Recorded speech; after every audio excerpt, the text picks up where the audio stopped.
Здравствуйте! В эфире информационный выпуск Амшикшара. И сегодня в выпуске. В Корчалской районной больнице, запущенной в эксплуатацию всего месяц назад, проведено 4 операции и родился первый малыш. Кандидатская диссертация Аслана Габилая, посвященная изучению социально-экономических проблем Абхазии 20-х годов 20 века, позволяет по-новому взглянуть на ряд малоизученных проблем. В нашей помощи нуждается подопечный культурно-благотворительного фонда Ашана Максим Гусин.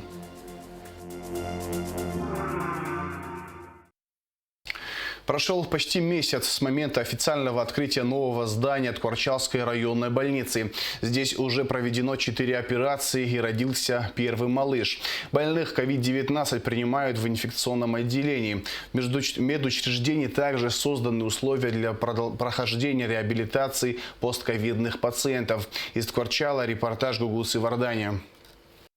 Двери нового здания Ткварчалской районной больницы распахнулись 29 декабря 2021 года. С тех пор здесь ежедневно принимают пациентов. Уже проведено 3 операции по удалению аппендицита. А 18 января 2022 здесь родился мальчик весом 3600. В медучреждении также созданы условия для прохождения реабилитации постковидных пациентов. Эта женщина заболела COVID-19 месяц назад. Поражение легких было почти 70%. В течение болезни усложнила и астма. Сейчас самое страшное позади. В данный момент она восстанавливает силы после перенесенной болезни и готовится к выписке. На сегодняшний день я уже нормально собираюсь домой долечиваться. И все, большое вам огромное спасибо. Надеюсь, даже, наверное, я в Москве на учете по астме, и то там со мной консультировали, сказали, какой врач хороший. Какое поражение у вас было? У меня было где-то 60%, да. Очень большое. Мне легкие сильные. У меня же астма еще. И сразу легкие схватило. Дышать было трудно. 60-65 было поражение, но на сегодняшний день сатурация уже 99, легче. Без кислорода. Мы уже, да, я уже без концентратора наверное, находимся, она активизирована. Уже лучше намного. Я сама могу дышать, слава богу. Теперь дома долечилась, больше ничего не хочу. Столько врач хорошего сделала, я столько пролежала в красной зоне. Она всех так спасала, день и ночь не выходила. Если бы не она, я, наверное, вообще уже не выжила. Ткварчалская ЦРБ рассчитана на 100 коек. В отделениях хирургии и терапии по 20 койко-мест. В детском отделении и гинекологии по 15. В инфекционном отделении 25 койко-мест. В реанимации 5. В терапевтическом отделении были уже стационированы 10 пациентов. Из них 6 выписаны и 4 находятся на стационарном лечении. Поликлиника работает в штатном режиме. Принимают специалисты, терапевты, неврологи, хирурги, эндокринолог. Всю необходимую помощь получают.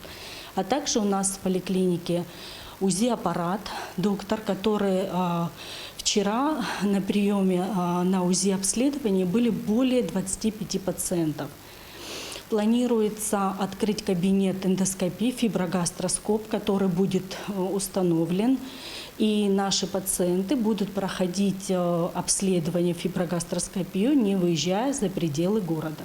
В реанимационном отделении больницы сейчас одна пациентка, которая проходит здесь реабилитацию после ковида. По словам медиков, и в этом случае самое страшное позади. Сейчас она восстанавливается под присмотром реаниматолога Ринеля Кобали, который после дежурства в Гудаутском ковидном госпитале практически на днях вернулся в родную Ткварчалскую районную больницу. Периодически нуждается подача кислорода и тренировку на аппарате, на ИВЛ. После 5-дневных занятий с больным сатурация поднимается, гемодинамика стабильная, больная стала активным.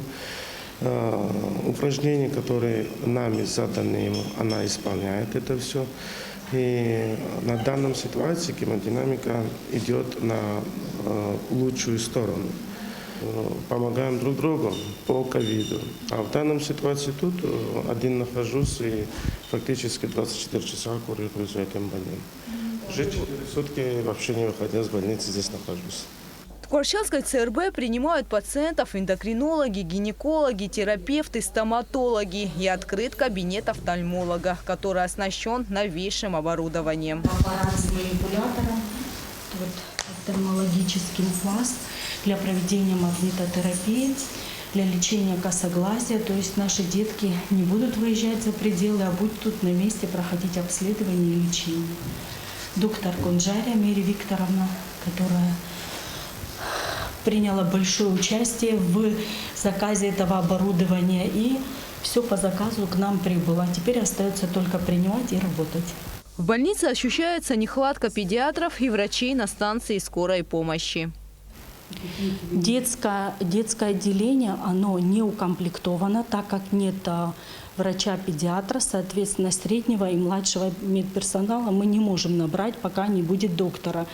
Министр здравоохранения над этим работает, и я думаю, что вскоре эти проблемы будут решены. Работать в таких условиях, по словам медперсонала, очень комфортно и приятно. Сейчас такие условия замечательные. У нас сейчас новые корпуса открыли же. В общем-то, работать и работать. Тепло, светло, как говорится. Хотелось бы поблагодарить руководство страны, главу администрации, министра здравоохранения за предоставленные комфортные условия для работы и для пациентов, которые могут прийти к нам в нашу ЦРБ и пройти обследование по тем или иным направлениям. Это рентгенографии, УЗИ-обследования, общеклинические биохимические анализы, а также стационирование в терапевтическое, хирургическое отделение и акушер-гинекологии. Врачи Кварчалской ЦРБ, как и другие медики в стране, часто посещают красную зону, лечат и спасают пациентов от COVID-19. А если говорить о эпидситуации в районе, то, по словам медиков, она стабильная. Но рост больных за последнее время все же наблюдается. Гугуца Вардания, Алексей Баструков, Абхазское телевидение. Минздрав утвердил новый временный график работы пунктов по забору биопроб на ПЦР-исследования. Теперь пункты будут работать с 8 до 16 часов. Увеличено и количество человек, которые в течение дня смогут сдать тесты на COVID-19. Забор проб проводится строго по направлению врача и при наличии симптомов заболевания.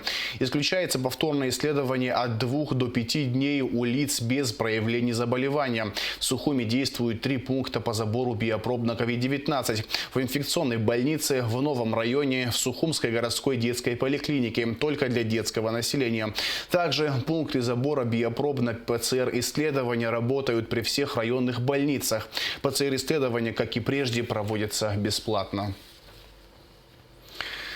С 18 ноября по 26 января вакциной «Спутник Ви» привито 3193 человека, сообщает Минздрав. С 30 декабря 2021 года по 26 января прививку от коронавирусной инфекции «Спутник Лайт» сделали 1500 человек.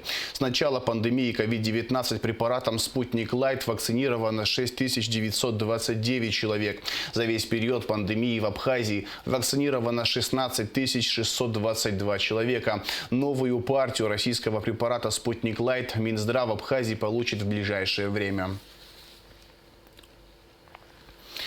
С 27 января до 4 февраля все школы в Сухуми закрыты на карантин. Об этом сообщил министр просвещения и языковой политики Инал Габлия. При этом министр отметил, что ситуация с коронавирусом в других районах пока стабильная. Например, в Ткварчалском районе нет ни одного заболевшего педагога. Ссылаясь на рекомендации главного санитарного врача Людмилы Скорик, Инал Габлия подчеркнул, что все учителя должны вакцинироваться. Сотрудники Министерства внутренних дел продолжают ежедневные рейдовые мероприятия по контролю над соблюдением масочного режима в общественном транспорте. Смотрите репортаж пресс-службы МВД. Продолжаются ежедневные рейдовые мероприятия по соблюдению масочного режима в общественном транспорте. Чтобы противостоять распространению инфекции, ношение медицинской маски стало обязательным во всех общественных местах, и транспорт не исключение. В ходе проверки сотрудники милиции напоминали гражданам о необходимости использования средств индивидуальной защиты, так как это поможет им избежать заражения коронавирусной инфекцией. Проверки соблюдения санитарных требований стали регулярными и затронули все сферы жизнедеятельности. Соблюдение санитарных требований о нераспространении коронавирусной инфекции проверяют на объектах транспорта, торговли, общественного питания.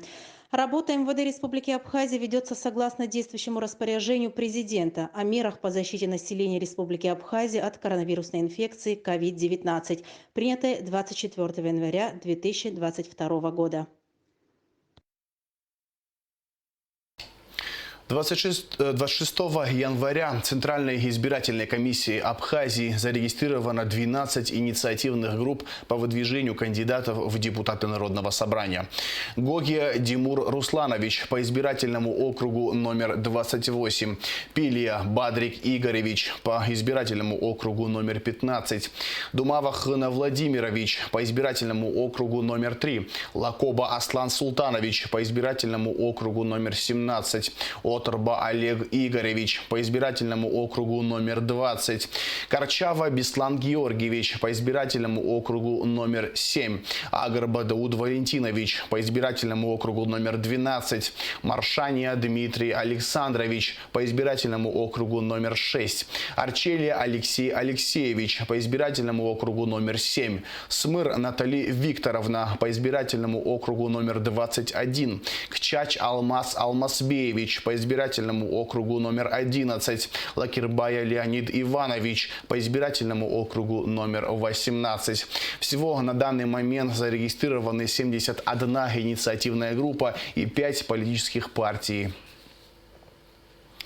В АГУ состоялась защита кандидатской диссертации преподавателя кафедры истории, археологии и этнологии АГУ Аслана Габилая. Выбранная тема посвящена изучению социально-экономических проблем Абхазии 20-х годов 20 века. На защите научной работы побывала и наша съемочная группа. Репортаж Эсмы Гуланзе. Проблемы социально-экономического развития СССР Абхазии 1921-1931 годы. Так звучит тема диссертации преподавателя кафедры истории, археологии и этнологии АГУ Аслана Габилая. По мнению автора, этот период один из наиболее интересных как в истории Абхазии, так и в истории СССР. Абхазия входит в состав советского государства. Благодаря новой экономической политике в республике начинается десятилетний период относительного благоденствия. СССР Абхазия демонстрировала весьма хорошие показатели во всех сферах – сельском хозяйстве, торговле, промышленности, науке и образовании. В своей диссертации автор сосредотачивает внимание на принципах, позволяющих по-новому проследить социально-экономическое развитие Абхазии в годы НЭПа и в начальный период коллективизации. Актуальность обращения к проблеме социально-экономического развития Абхазии в первые годы советской власти определяется на наш взгляд. То есть здесь имеется в виду на взгляд автора диссертации и научного руководителя. На наш взгляд, тем, что до сих пор в современной абхазской историографии нет общепринятого понимания тенденций социально-экономического развития Абхазии в 20-е годы 20-го столетия. В основном все вопросы социально-экономического развития СССР Абхазии были изучены в рамках советской историографии. В этой связи важным является изучение этих вопросов с точки зрения современной историографии. Совершенно очевидна необходимость формирования нового подхода в изучении данной проблемы. Необходимо переосмыслить вопросы социально-экономического развития Абхазии в 20-е годы с позиции современного состояния исторической науки Абхазии. В своей диссертации автор опирается на научные труды известных ученых Арвелода Куправа, Акакия Пшилава и других специалистов по советскому периоду. Данная работа – первый обобщающий труд по заявленной теме за последние 30 лет. Актуальность исследования не может вызывать сомнений, отметил официальный оппонент Аслана Габилая, доктор исторических наук Аслан Авицба. Наряду с конституционной частью ознакомления с работой наталкивает на следующие размышления. Важно, чтобы люди знали историю такой, какой она есть, а не такой, какой хочется ее видеть. Незнание своей истории или, что еще хуже, знание не своей, но выдаваемой за свою историю приводит к неверным оценкам и выводам. В этом контексте считаю уместным акцентировать внимание на весьма правильном на мой взгляд, тезисе диссертанта о том, что, кавычки, ложная информация ведет к ограничению возможностей эффективного развития абхазской действительности. Оппонентом Аслана Габилая также выступила кандидат исторических наук, доцент кафедры истории России Северокавказского федерального университета Людмила Ермоленко. В целом удачная попытка по-новому рассмотреть процессы, которые в определенной степени определили ход истории Абхазии в 20 веке на различных этапах развития исторической науки. В этой связи проделанное исследование отличается новизной, так как впервые достаточно подробно реконструируется целостная картина социально-экономического развития СССР Абхазии в первые годы советской власти с точки зрения современной интерпретации проблемы и, что немаловажно, это без идеологического какого-либо влияния. В итоге решением диссертационного совета Аслану Габилаю присвоена научная степень кандидата исторических наук. Совет отметил, что разрабатываемый им комплекс вопросов поможет по-новому взглянуть на ряд малоизученных проблем. Эсма Гуланзе, Алексей Агухава, Абхазское телевидение. С 27 января по 5 февраля в городе Сухум пройдут антитеррористические учения, сообщает пресс-служба государственной безопасности Абхазии. Проведение учений планируется в главном корпусе здания Верховного Совета Абхазской АССР. СГБ обращается к сотрудникам госучреждений и жителям близлежащих домов проявлять бдительность и осторожность. Культурно-благотворительный фонд «Ашана» объявляет сбор средств на протезирование ноги подопечного фонда Максима Гусина. Общая стоимость протеза и лечения составляет 555 тысяч рублей. Репортаж Алики Трапш. Год назад в результате несчастного случая жизнь 17-летнего Максима Гусина изменилась в одночасье. Юноша получил дробовое огнестрельное ранение в левую ногу. Максиму провели 3 операции, чтобы спасти ногу. Однако встал вопрос спасения жизни самого юноши. Поэтому на 4-й операции врачи ампутировали конечность. Каждый вечер мы с братом выходили на охоту. И в этот день также пошли. И я пошел, встал недалеко от брата. И в багаж я услышал выстрел. Я начал падать. Руку по ногу сую, смотрю, вся рука у меня в крови. Я говорю: Русик, зови маму. И я выключился. Очнулся уже в больнице. Врач говорит, нога начала чернеть, ее надо порезать. Благодаря культурно-благотворительному фонду «Ашана» и всем неравнодушным людям в центре ортезирования «Ортез» в Ереване Максиму установили протез с гидравлическим коленным суставом и подвижной стопой. После этого юноша смог встать на обе ноги. К костылям очень долго привыкал, к протезу еще дольше. Я вообще ни ходить не мог, ни стоять на нем, вообще ничего я не мог на нем. А теперь потихоньку уже могу и стоять, и ходить уже на нем. Ранее установленный протез был временным. Сейчас Максиму необходим протез 4-й степени активности, чтобы юноша мог расти и развиваться, не чувствуя дискомфорта в ходьбе. Сейчас он тяжелый, неудобный, это чисто пробный. Другой, который Армен будет делать, он сказал, он будет силиконовый, просто одел и пошел без проблем. Очень сильно жду этого момента. Максима уже ждут в Ереване для проведения обследования и установления жизненно необходимого протеза. Стоимость лечения протеза составляет 555 тысяч рублей. Неподъемная сумма для многодетной семьи Гусиных. Это, получается, последняя возможность для фонда помочь мальчику, так как ему совсем скоро исполняется 18 лет. И это последняя возможность вместе с вами оказать ему помощь. Просим каждого внести свой вклад и поставить на ноги Максима. Пережитые трудности не сломили Максима, а наоборот закалили. Он очень жизнерадостный, открытый и дружелюбный. Его хобби – рыбалка, и по возможности все свое время он посвящает любимому занятию. После протезирования Максим мечтает найти работу и помогать своей семье. Мама юноши Светлана Гусина признается, что психологически ей было труднее смириться с тем, что ее сын лишился ноги. Он как-то легче к этому отнесся, чем я. И до сих пор даже это все перед глазами всплывает. Это какой-то кошмар был. Изменить прошлое мы не в состоянии, но каждый из нас может сделать будущее Максима лучше, ведь он так сильно об этом мечтает. Помогите мне это стать нормальный, постоянный протез. Только Ашана может помочь. Только фонд Ашана может помочь, добрые. и добрые люди могут помочь мне. Культурно-благотворительный фонд «Ашана» обращается к неравнодушным жителям республики помочь Максиму Гусину. Самый легкий и доступный способ – отправить СМС со словом «Добро» на короткий номер 5050. О других способах пожертвований можно узнать на официальном сайте КБФ «Ашана». Аля Катрапшира, Мукамки, Абхазское телевидение. И в завершении выпуска о погоде. По сообщению Гидромедцентра, в четверг, 27 января, в Абхазии ожидается облачная погода, временами дождь, переходящий в ливневый. В предгорьях и горах снег. Температура воздуха ночью +1, +4, днем +1, +6 градусов тепла. Температура морской воды +9 градусов.